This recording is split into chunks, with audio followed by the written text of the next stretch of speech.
محاكم التفتيش هي محكمة وسلطة قضائية تابعة للكنيسة الكاثوليكية، كانت موجودة خلال القرن الخمستاشر والستاشر الميلادي، وكان الهدف منها هو معاقبة أصحاب البدع في جميع أنحاء أوروبا والأمريكتين. بمعنى أصح أي حد كان بيعمل حاجة مخالفة للكنيسة كان بيتم معاقبته بقسوة. وتعرفت محاكم التفتيش بالسمعة السيئة على مر السنين اللي ظهرت فيها بسبب شدة تعذيبها واضطهادها للمسلمين واليهود، وكان أسوأ أماكن ظهورها في أسبانيا. وكانت محاكم التفتيش الأسبانية قوة مهيمنة لأكثر من 200 سنة، ونفذت خلال الفترة دي أكثر من 32 ألف عملية إعدام بأبشع الطرق. لما سقطت غرناطة سنة 897 واللي كانت بتعتبر آخر قلاع المسلمين في أسبانيا، كانت دي بداية سقوط صرح الأمة الأندلسية الديني والاجتماعي وهدم تراثها الفكري والأدبي. فكانت مأساة المسلمين هناك من أفظع مآسي التاريخ. الفترة دي كانت شهدت أعمال بربرية وحشية ارتكبتها محاكم التفتيش لتطهير أسبانيا من آثار الإسلام والمسلمين وإبادة تراثهم بالكامل اللي ازدهر في كل أنحاء أسبانيا خلال 8 قرون من الزمان.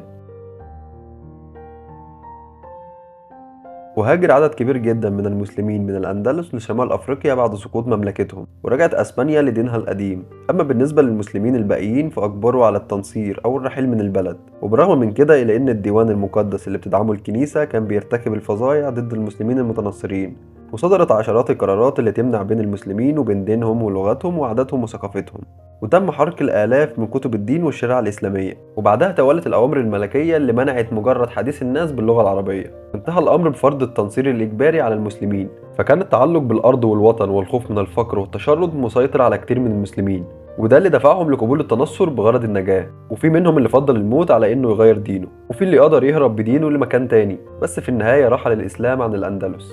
بعد ما توفى ملك اسبانيا فرناندو الخامس سنة 1516 وصى حفيده تشارل الخامس انه يحمي الكاثوليكية والكنيسة، وبدأ فعلا بتغيير رجال الدين الكاثوليكي في الدولة، وده عشان يقوي الدين الكاثوليكي ومحو الدين الاسلامي من البلد. وكان الملك فرناندو فضل 20 سنة بعد سقوط الاندلس يضطهد ويعذب من تبقى من المسلمين في اسبانيا، وده من خلال محاكم التفتيش واللي تم انشائها بمرسوم صدر سنة 1483، وتم تعيين القسيس توماس دي تركومادا رئيس ليها، واللي وضع دستور ليها وشوية من اللوائح والقرارات، خلالها تمارس كل أنواع التعذيب اللي كانت معروفة في العصور الوسطى، لدرجة إن في بعض حالات الضحايا كان بيتنفذ حكم الحرق أو الإعدام في احتفال حاضر فيه الملك شخصيا. الحقيقة إن محاكم التفتيش ما كانش بيسلم منها حد، حتى إن البعض التظاهر باعتناقهم الديانة المسيحية في النهار وفي الليل بيأدي تعاليم وشعائر ديانته في السر.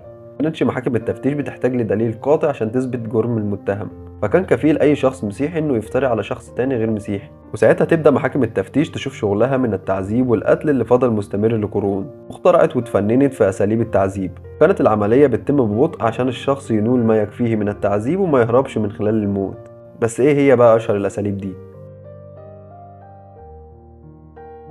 كان ني المشاغبين أحد الأساليب المستخدمة في تعذيب الضحايا، كان بيتكون من حلقات كبيرة بيتم وضعها حول رقبة الشخص اللي هيتعذب، وفي حلقات تانية صغيرة بيتحط صوابعه فيها، وبيتم تسخين الآلة على درجة حرارة عالية جدا، وكانت بتسبب الآلة بتسلخات جلدية عميقة جدا بتصل للعظام والمفاصل، وطبعا بتؤدي في النهاية للموت. هي عبارة عن هيكل نحاسي صلب على شكل سور مفتوح من ناحية واحدة عشان يدخل منه الضحية. بعدها بيتم إشعال النار تحته لغاية ما يتحول لون السور للون الأصفر ويخرج البخار من بقه، وهما بيسمعوا صوت صريخ الشخص لغاية ما يموت.